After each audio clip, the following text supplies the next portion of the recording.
جب حضرت سلیمان علیہ السلام سے ہدہد نے بلقیس کی ساری بات سنائی تو سلیمان علیہ السلام نے فرمایا کہ میرا ایک خط لے جاؤ اور بلقیس کے پاس پہنچا دو۔ آپ نے ایک خط لکھا جس میں بسم اللہ الرحمن الرحیم لکھ کر اور آگے لکھا اللہ تعالی علیہ وآتونی مسلمین، یعنی کہ میرے معاملے میں بڑائی ظاہر نہ کرو اور مسلمان بن کر میرے سامنے حاضر ہو جاؤ۔ یہ خط لے کر ہدہد یمن بلقیس کے محل گیا۔ اتنا سخت پہرا کے بعد بھی روشن دانوں کے ذریعے بلقیس تک وہ خط ہدہد نے پہنچا دیا۔ بلقیس اس وقت سو رہی تھی، ہدہد نے اس کے سینے پر خط رکھا اور واپس چلا آیا اور بلقیس کے فیصلے کا انتظار کرنے لگا، کیونکہ سلیمان علیہ السلام نے فرمایا تھا کہ وہاں کا صورتحال پتہ کر کے پھر آ کے مجھے بتانا۔ بلقیس جب صبح اٹھی تو یہ خط پڑھ کر بہت گھبرا گئی کہ آخر کون ہے وہ جو اتنا سخت پہرا کے بعد بھی یہ خط رکھ گیا۔ بلقیس کو اتنا سمجھ تو آ گیا تھا کہ خط بھیجنے والا کوئی عام انسان تو نہیں ہے۔ بلقیس کے دربار میں چھوٹے بڑے 400 راجا بیٹھے تھے۔ گھبرائی ہوئی آئی اور آیان سلطنت سے مشورہ طلب کی کہ کیا کیا جائے۔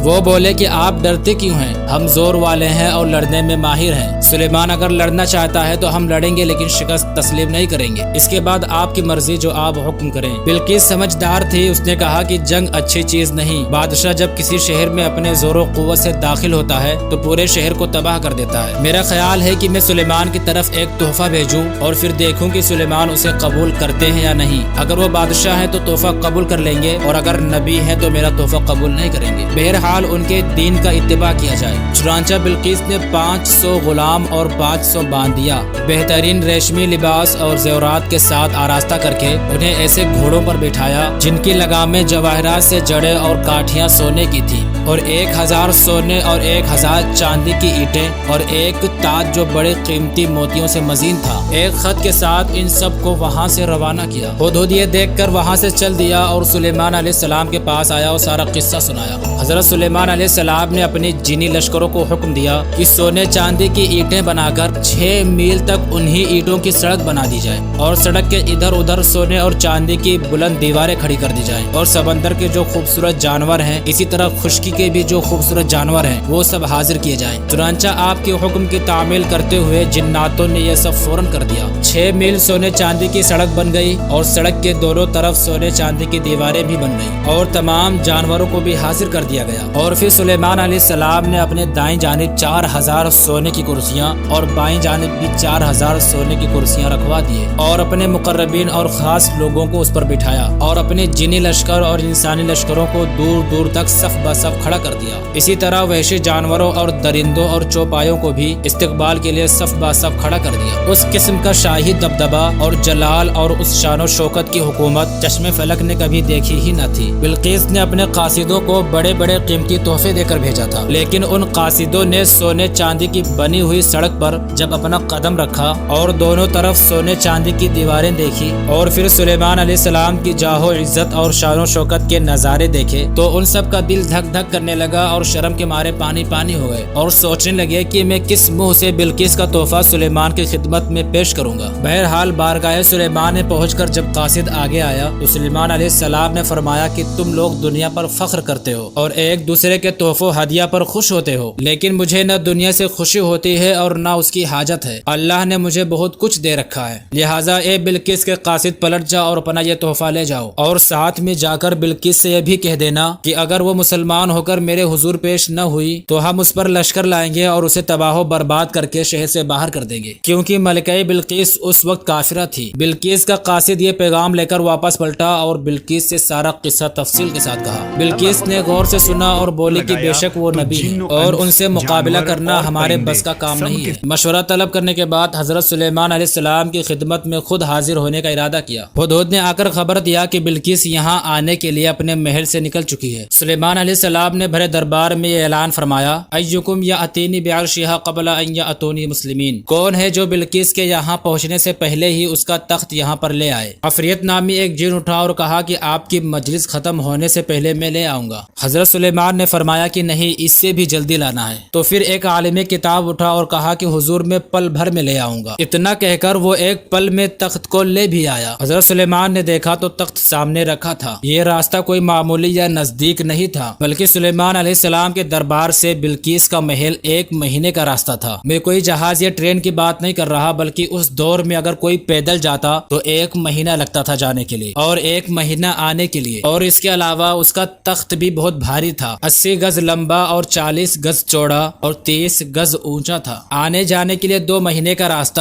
اور اتنے سخت پہرا کے بعد بھی اور اتنے بڑے تخت کو لے کر حضرت سلیمان علیہ السلام کا ایک غلام پل بھر میں لے کر حاضر ہو گیا۔ اس کے بعد ملکہ بلقیس جب بارگاہ سلیمان میں پیش ہوئی تو اپنی تخت کو دیکھ کر حیران ہو گئی۔ بلقیس کی بادشاہت اور حکومت بہت بڑی تھی، لیکن حضرت سلیمان علیہ السلام کی بادشاہت اور حکومت کو دیکھ کر اپنی بادشاہت بھول گئی، اور کہنے لگے کہ جب ایک نبی کی شان یہ ہے تو اس نبی کو جس نے بنایا اس خدا کی شان کیا ہوگی۔ اور بلقیس نے وہیں پر کلمہ پڑھ کر اسلام کو قبول کر لیا۔ دوستو، حضرت سلیمان علیہ السلام کی حکومت پوری دنیا پر تھی، پوری دنیا کے بادشاہ تھے، اور اس واقعے کا ذکر قرآن مجید میں بھی ہے۔